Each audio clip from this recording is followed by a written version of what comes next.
हमको ये सोचना पड़ रहा है कि अब दिल्ली में सरकार कैसे बनाएं। अगली होली मिलन समारोह में हम कृष्ण को फिर बुलाएंगे और आपके हाथ से इस भवन निर्माण की नींव रखाएंगे। ये एमएलए बनाने वाले, मेरा सिलेक्शन करने वाले डॉक्टर सीपी जोशी जी को इस हिंदुस्तान में स्वर्णिम हिंदुस्तान बनाने के लिए कांग्रेस पार्टी का कितना बड़ा योगदान है, यहीं से जिला कांग्रेस कमेटी की हमने बैठक की शुरुआत की है। आज राजसमंद में कांग्रेस प्रदेश अध्यक्ष गोविंद सिंह डोटासरा के शब्दों के खटके भी देखने को मिले, तो आखिर में जाते जाते वो गमछे वाले ठुमके भी देखने को मिले।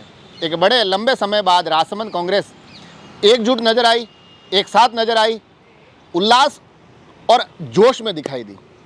सारे चेहरे जुटे हुए थे, अच्छी खासी कार्यकर्ताओं की संख्या भी कार्यक्रम में देखने को मिली। मैं बात कर रहा हूँ आज राजसमंद में राजसमंद कांग्रेस के द्वारा होली स्नेह मिलन का जो कार्यक्रम आयोजित किया गया, जिसमें मुख्य अतिथि के तौर पर कांग्रेस प्रदेश के मुखिया गोविंद सिंह डोटासरा थे और उनके साथ कांग्रेस मेवाड़ का सबसे बड़ा चेहरा पूर्व विधानसभा अध्यक्ष डॉक्टर सीपी जोशी और साथ ही राजसमंद कांग्रेस के तमाम छोटे बड़े चेहरे, तमाम पदाधिकारी और उनके साथ कार्यकर्ताओं की अच्छी खासी संख्या।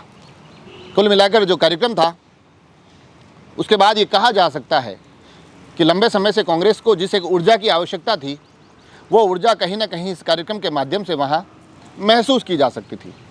गोविंद सिंह डोटासरा जब बोलने आए तो अलग अलग तरीके से जो उनका अंदाज रहता है, जिसमें वो मुख्यमंत्री से लेकर प्रधानमंत्री तक आक्रमण करते दिखाई दिए, अपने कार्यकर्ताओं में हौसला और जोश भरते दिखाई दिए।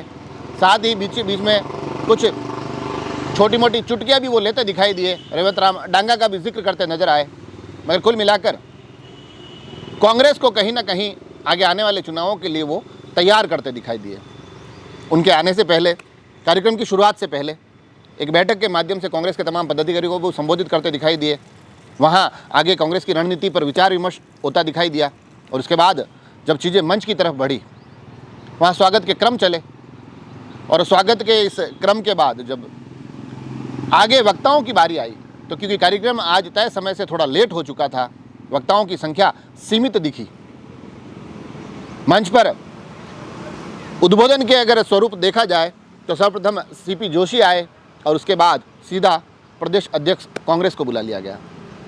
उसके बाद धन्यवाद, आभार देवकीनंदन गुर्जर के माध्यम से वहाँ पूर्व जिलाध्यक्ष के माध्यम से वहाँ संपादित किया गया। परंतु कुल मिलाकर कार्यक्रम का जो प्रारूप स्वरूप था, उससे ये सुनिश्चित करने की कोशिश की जा रही थी कि कार्यकर्ताओं में एक बेहतर मैसेज जाए, आगे जो चुनाव आ रहे हैं उसके लिए तैयारियों के क्रम आज से ही प्रारंभ हो जाए, शुरू हो जाए। और इन तमाम बातों के बीच में अभी मैं आपको बताऊंगा कि आखिर गोविंद सिंह डोटासरा वहाँ क्या कुछ बोले। मगर एक मुद्दा जो डॉक्टर सीपी जोशी से लेकर गोविंद सिंह डोटासरा तक की जुबान पर दिखाई दिया, केंद्र में जिस मुद्दे को रखा गया वो था राजसमंद में एक कांग्रेस कार्यालय, कांग्रेस के एक भवन की स्थापना। उस मुद्दे पर भी दोनों ही बड़े नेता वहाँ बोलते दिखाई दिए, कांग्रेस से इस पूरे मुद्दे पर उत्साह और जोश के साथ आगे आने की अपील करते भी दिखाई दिए। सुनिए आखिर इस कार्यक्रम को लेकर क्या कुछ वहाँ चीज़ें घटित हुई। सब जिलों में ऑफिस है, यहाँ राजसमंद जिले का ऑफिस नहीं है। क्या मैं आश्वस्त कर सकूं? हाथ खड़ा करके बताना, जिसकी जितनी सत्ता हो उतना पैसा देना, प्रदेश कांग्रेस कमेटी का कार्यालय भी बनाएंगे और जहाँ राजसमंद जिला का कांग्रेस पार्टी का कार्यालय बनाएंगे। ये क्या मैं हाथ खड़ा करके आश्वस्त करो? अगली होली मिलन समारोह में हम कृष्ण को फिर बुलाएंगे और आपके हाथ से इस भवन निर्माण की नींव रखवाएंगे। ये मैं आपको आश्वस्त करना चाहता हूँ। और इन तमाम चर्चाओं के बीच जब कार्यक्रम अपने समापन की तरफ था, तब वही शानदार ठुमके, गमछे वाले गोविंद सिंह डोटासरा की गमछा लहराते हुए जो डांस के वीडियो वायरल होते हैं, वो दृश्य भी आज राजसमंद में देखने को मिले। हालांकि जब वो जैसे ही गानों पर वो थिरकते दिखाई दिए, एक अच्छी खासी भीड़ वहाँ इकट्ठी हो गई। पूर्व मंत्री रामलाल जाट भी उनका साथ देते दिखाई दिए। अशोक टांग, चेयरमैन सभापति राजसमंद, वहाँ उस मंच पर नजर आए। वो भी वहाँ व्यवस्थाओं को उस दौर में संभाल रहे थे। रेलमगरा प्रधान वो भी उनके साथ झूमते दिखाई दिए, वही उनको खींच कर लाए थे। तो कुल मिलाकर एक अच्छे खासे माहौल में आज का कार्यक्रम हुआ। सुनिए आखिर इस कार्यक्रम में कांग्रेस प्रदेश अध्यक्ष गोविंद सिंह डोटासरा क्या कुछ बोले। प्रदेश कांग्रेस कमेटी का मुखिया होने के नाते पूरे कांग्रेस परिवार को होली के पावन पर्व की बहुत बहुत बधाई और बहुत बहुत शुभकामनाएं देना चाहता हूँ। और मेरा सौभाग्य है कि जिला अध्यक्ष जी का फोन गया कि हम एक होली स्नेह मिलन कांग्रेस परिवार कर रहा है। मैंने कहा भाई मेरे गोविंद डोटासरा को किसी परिवार में किसी से नहीं पूछना, लेकिन एक व्यक्ति से पूछ करके बताऊंगा। तो उन्होंने कहा भाई किसी से नहीं पूछना, किससे पूछेगा? मैंने कहा मुझे एमएलए बनाने वाले, मेरा सिलेक्शन करने वाले डॉक्टर सीपी जोशी जी को पूछना। जब मैंने सीपी साहब से बात की तो इन्होंने कहा इससे बढ़िया हमारे लिए क्या हो सकता है कि हमारा प्रदेश कांग्रेस कमेटी का अध्यक्ष हमारे परिवार के साथ होली स्नेह मिलन में आए और वो प्रदेश अध्यक्ष आए जिसका मैंने सिलेक्शन किया था एमएलए 2008 में कि इसको टिकट मिलनी चाहिए। वो अध्यक्ष अगर आता है तो इससे बड़ी खुशी की क्या बात हो। इसलिए संयोग होना था। यहीं से जिला कांग्रेस कमेटी की हमने बैठक की शुरुआत की है और जिला अध्यक्ष जी को धन्यवाद देना चाहूंगा, यूथ कांग्रेस के हमारे अध्यक्ष को, तमाम कार्यकारिणी को, तमाम हमारे नेता बैठे हैं उनको सबको धन्यवाद देना चाहूंगा कि एक शानदार कार्यक्रम आपने पहले जिला कांग्रेस कमेटी की विस्तारित कार्यकारिणी का किया और आज आपके साथ में होली स्नेह मिलन है। मैं आपसे एक विनती करने के लिए आया हूं कि हम उस कांग्रेस पार्टी के सिपाही हैं जिस कांग्रेस पार्टी ने इस देश को आजाद कराने के लिए अपने प्राण न्यौछावर कर दिए और इस देश को आजाद कराया, अंग्रेजों को भगा दिया। इस हिंदुस्तान में स्वर्णिम हिंदुस्तान बनाने के लिए कांग्रेस पार्टी का कितना बड़ा योगदान है, कितने महान नेता शहीद हो गए और कितने इस भारत का निर्माण करने में अपना योगदान दिया।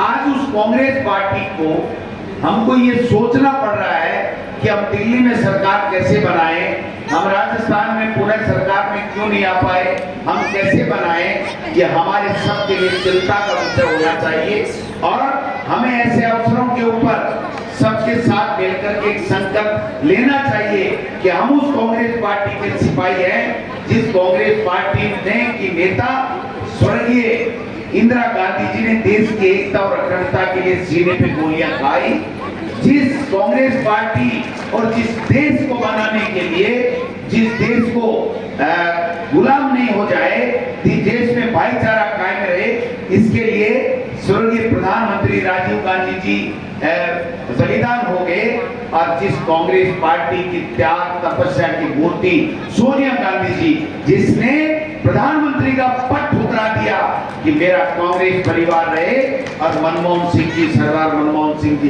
देश का प्रधानमंत्री बने, ये जो त्याग की मूर्ति है उस पार्टी के हम सिपाही और उस पार्टी के सिपाही होकर के और उसके बाद में ये लोग जो मुखबिरी करने का काम करते थे अंग्रेजों से, ये लोग आज सत्ता में बैठे हैं, 2 बार आगे 3 बार आगे और यहाँ पर्चियों से मुख्यमंत्री बना गए। अरे भाई क्या बात कर रहे हो आप? सीपी जोशी, अशोक गहलोत जी और तमाम नेता सारे के सारे हम बैठे देखते रह गए।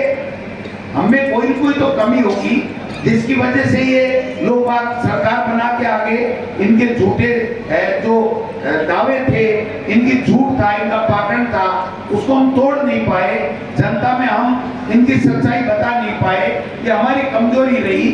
उस कमजोरी को ठीक करके मैंने अभी अंदर भी कहा, मैं बाहर भी कह रहा हूं, कांग्रेस पार्टी के कार्यकर्ताओं को और पदाधिकारियों को गांव में, ढाणी में, वार्ड में, मोहल्ले में बैठे हुए 36 कौम के लोगों के पास जाकर के उनके दुख तकलीफ में भागीदार करना पड़ेगा। ये अगर हम काम कर देंगे तो मैं आपको लिख के दे रहा हूं, कांग्रेस ही कांग्रेस वापस हो जाएगी।